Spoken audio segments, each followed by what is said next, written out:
Hi. It's been a bit, I guess. Things are not doing that great, I guess. My relationship's going good, I think. I get scared he's gonna randomly break up with me and leave. Every once in a while, I get that thought whenever we get in a big fight that I could just do it now so I don't get hurt later on. I think he's the first one to actually love me. Seems a little unfair to my first boyfriend, but he ended up being gay.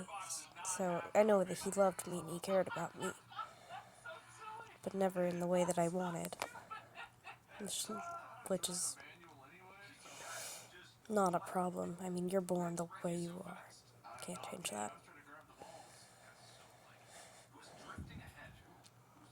He really loves me, I think. That's terrifying, to be honest.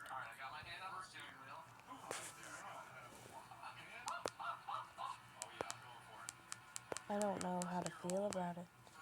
Well, obviously I know how to feel about it. I'm very, very happy with him.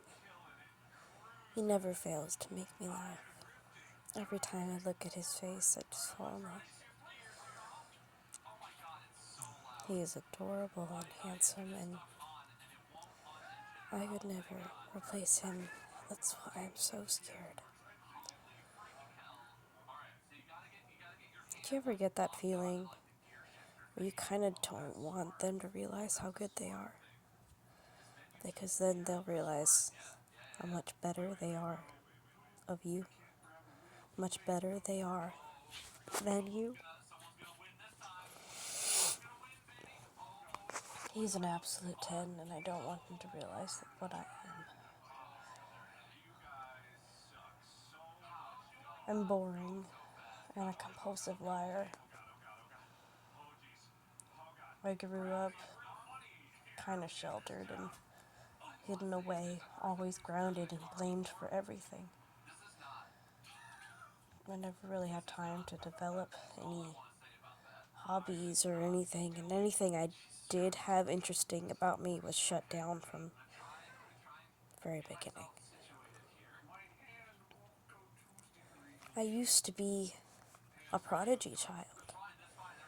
I used to be smart and excelled in everything. Everything was easy for me.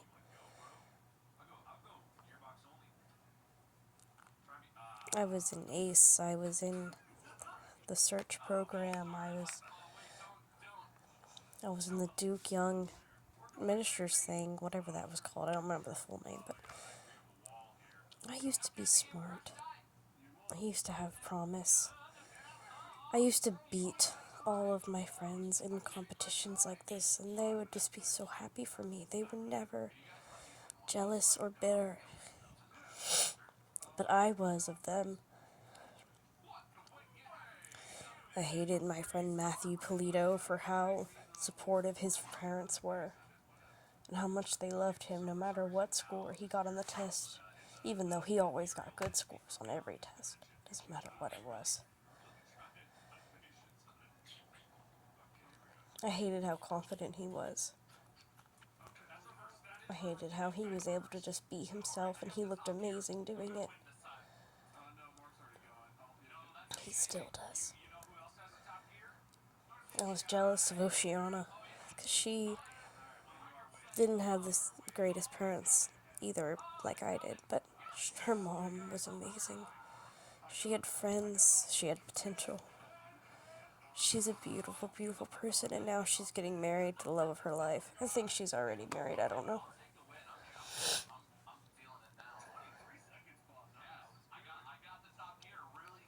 I used to want to compose music. I loved the way that music intertwined together. I loved being a part of an orchestra or like a band or whatever. I loved being a part of that. I loved hearing how the different parts come together, and whenever all of one section practice together and you fit it together like a big, I sang together a lot, but it just comes as a big puzzle piece when you finally put it all in one spot, the picture becomes clear. You can really tell a story with music, and I wanted to tell my story. I didn't know how to do that. I was just playing with some sheet music randomly combining different songs because I didn't know how to write music. But whenever I did, I felt like I was actually making something.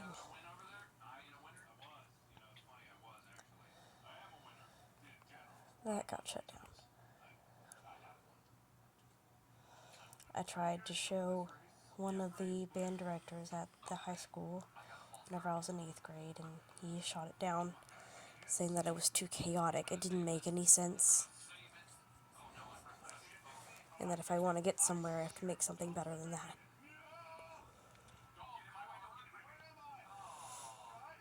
I wanted to be a musician. I loved singing, but my mom was deaf. That's a whole different topic. She's not really deaf. She just uses it as a form of identity, but I can't really judge her.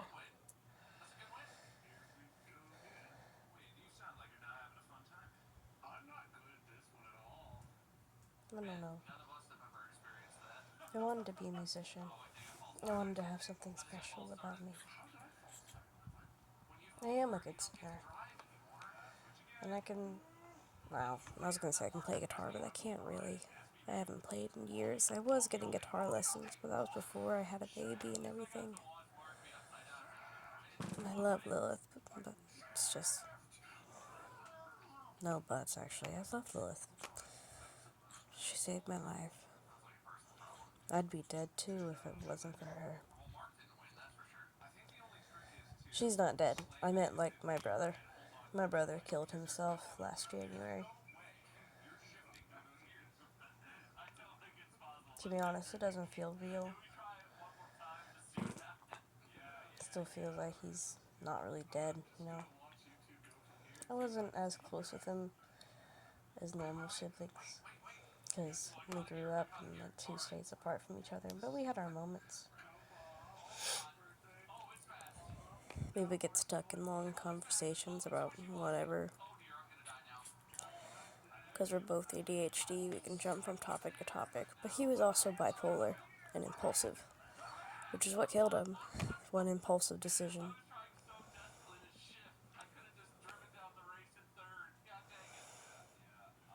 I hate that I haven't really felt grief yet. I sit and cry sometimes, but I feel like sometimes I'm just crying for the nostalgia of being a kid again, not really because of my brother, but because my brother was there when I was a kid.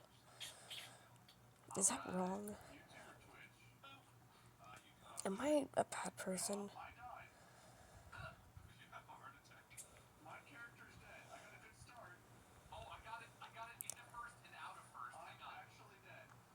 I am a compulsive liar. Unfortunately, I do know why. I went to therapy a few years ago and I learned that I didn't get enough attention as a kid. So I developed a lying habit because of it, because I wanted attention. The attention I never got at home. I used to be those kind of kids that would be so jealous whenever someone broke their arm or got really sick, because they got all that love and attention, unconditional. It's fucking sad. Why the hell did I wish that?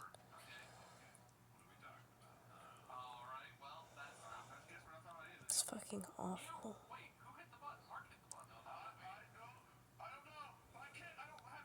I wish I had something interesting about me. I'm a single mom, but that's about it. No one really wants to hear a 19-year-old talk about her kid.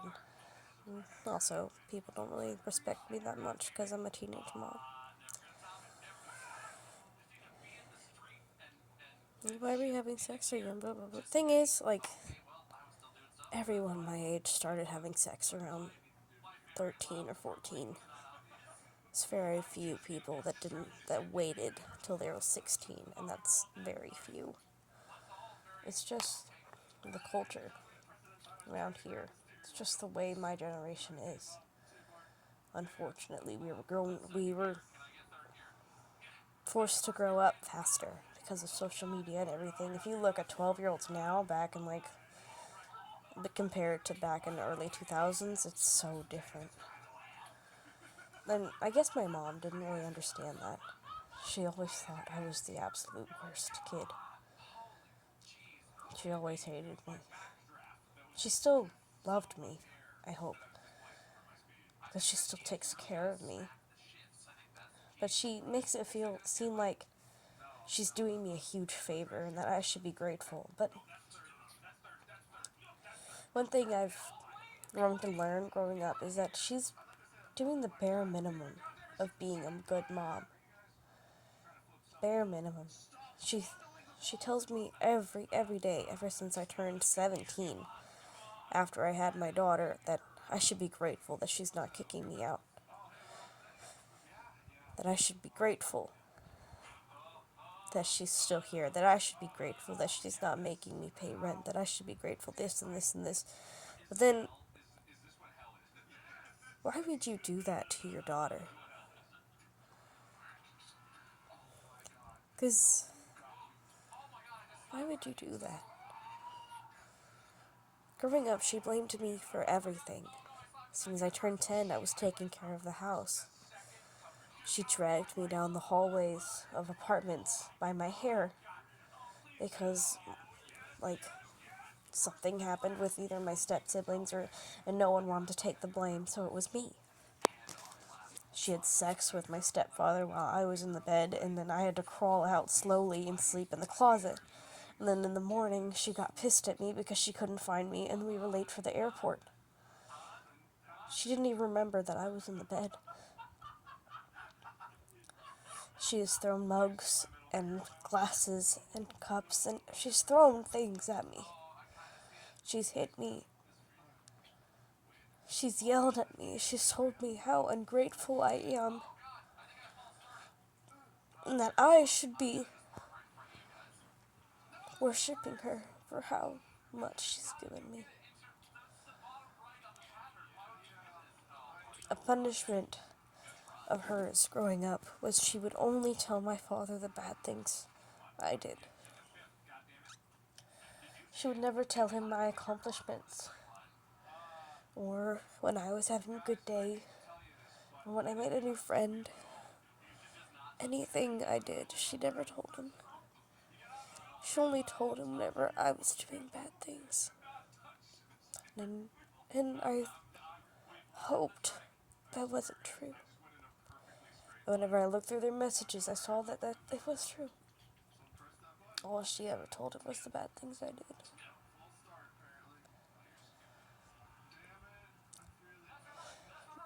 I got fired recently. I didn't notice that they changed the schedule, so I showed up at normal time, and they fired me on the spot.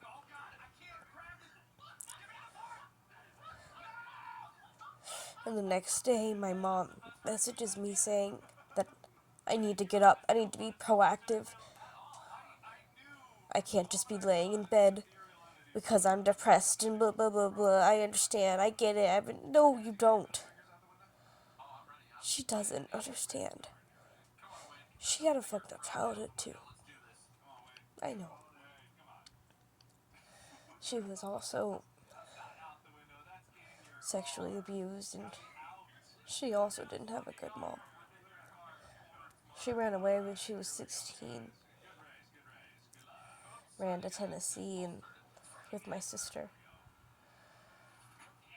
Got a job at a pet store and met my dad. I understand that she's had a hard life. I know that doesn't excuse what she did to me, I guess. I don't know. I don't know. I don't know how to feel. I just want out. I can't keep doing this anymore. The way she berates me every day hurts so much. So much. She talks about me to her many boyfriends about how she never gets enough help and all I do is bleed her dry and take advantage of her. That my best is not enough for her and I'm just lazy and ungrateful.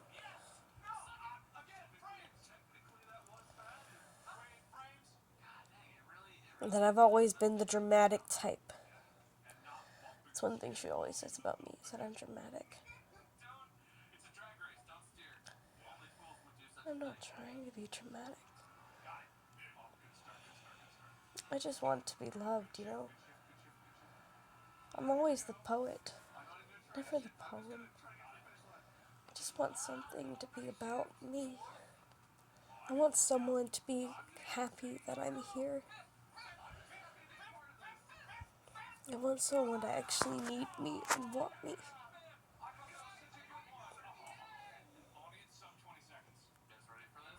Why is that too much to ask? Maybe I am a bad person.